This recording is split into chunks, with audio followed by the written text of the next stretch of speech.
Selamat pagi anak didik Miss semuanya. Apa kabar kamu hari ini? Miss harap semua kabarnya dalam keadaan sehat-sehat dan baik-baik saja ya.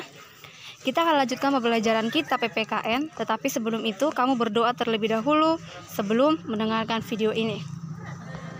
Setelah kamu berdoa, kita akan lanjutkan PPKN kita. Kamu buka LKS kamu bersamaan dengan buku paket. Kita akan rangkum pembelajaran subtema 2 PPKN yang berjudul Keberagaman Budaya Indonesia. Minggu lalu kita sudah membahas sedikit tentang keberagaman, yang dimana di satu negaranya atau di Indonesia itu ada berbeda-beda adat, bahasa, dan mungkin alat musik tertentu.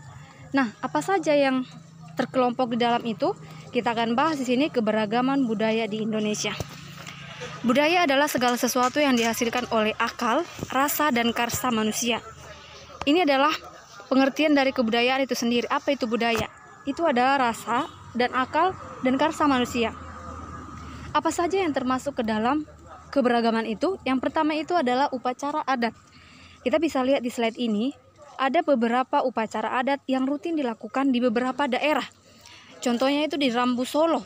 Nama upacaranya adalah Rambu Solo, yaitu berasal dari Toraja, Sulawesi Selatan. Lalu Ngaben dari Bali, Sekaten dari Solo, Tabuik dari Sumatera Barat, dan Tedak Siten dari Dai.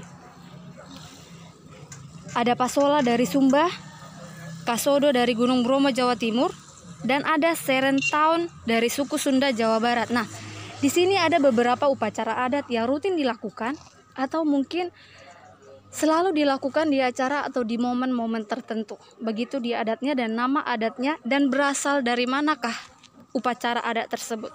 Lalu apalagi selanjutnya? Selanjutnya adalah alat musik daerah.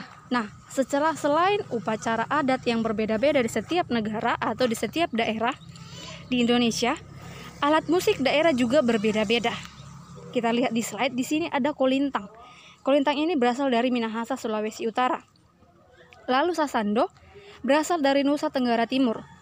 Angklung dari Jawa Barat, tifa dari Papua Maluku, saluang dari Sumatera Barat. Nah, ini dia alat-alat musik yang berbeda-beda di setiap daerahnya, tetapi harus dilestarikan. Kenapa? Karena itulah yang membanggakan atau itulah cara mereka dalam memelihara keberagaman budaya mereka. Lalu selanjutnya rumah adat.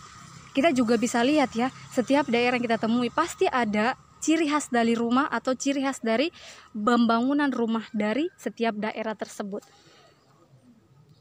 Seperti apa? Kita lihat di slide. Ada rumah Tongkonan dari Toraja.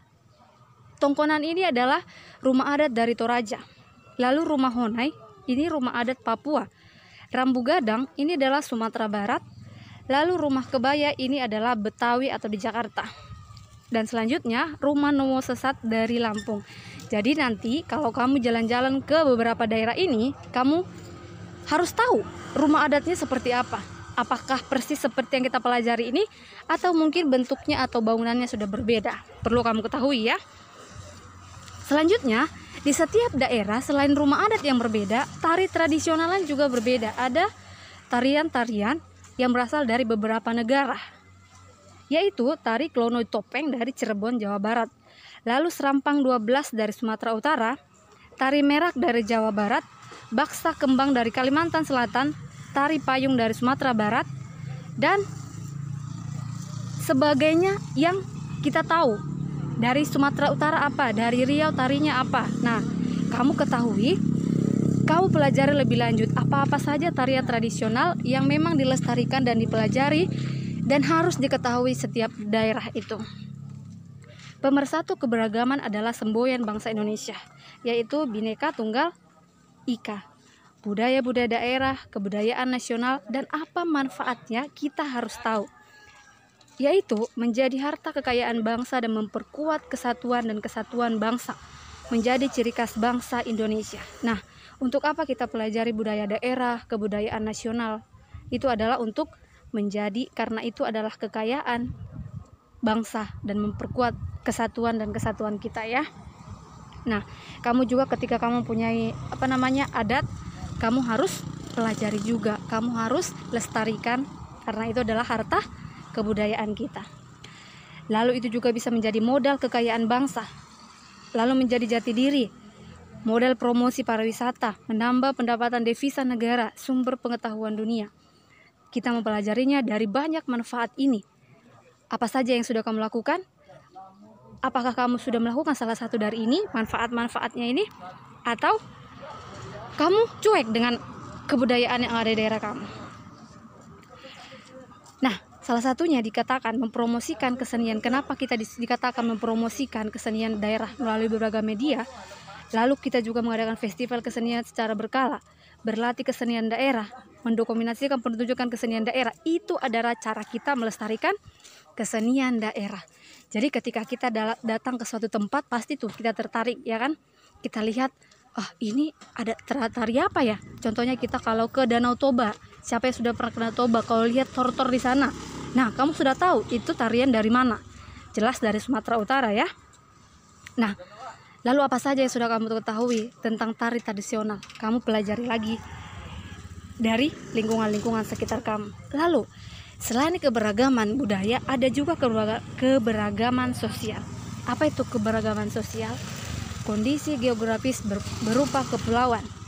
Letak Indonesia yang strategis diapit oleh dua benua, mudahnya masyarakat menerima perubahan, keadaan transportasi dan komunikasi.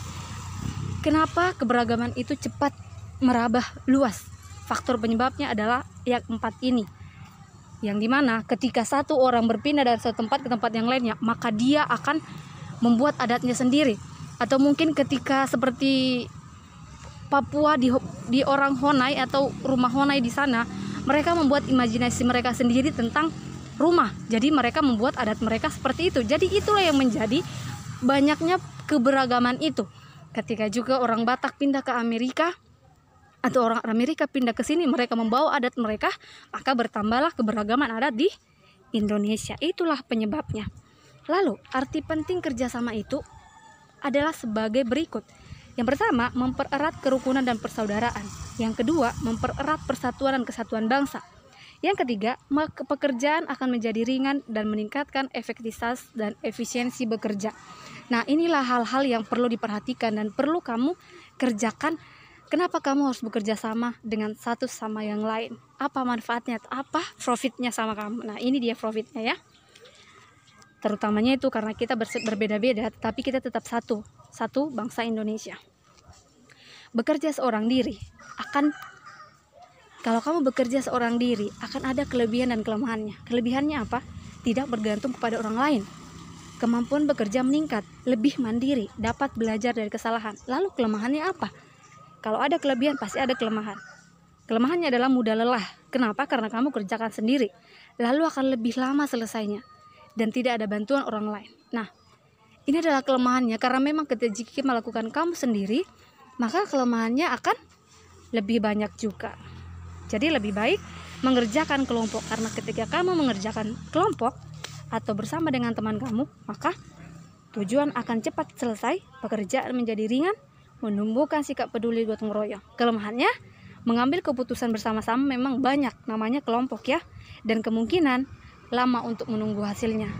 Namanya kita kelompok dan berperan masing-masing memberikan pendapat. Nah, kenapa dia dikatakan lama? Karena menyaring pendapat-pendapat tersebut lama. Jadi keputusannya akan lebih lama. Oke. Kamu sudah tahu keberagaman sosial dan keberagaman budaya. Kamu pelajari kembali di rumah. Semangat dalam belajar. Sampai di sini materi pembelajaran PPKN kita. Terima kasih. Dan tugas kamu adalah kerjakan evaluasi subtema 2 bagian PPKN. Terima kasih, Tuhan memberkati.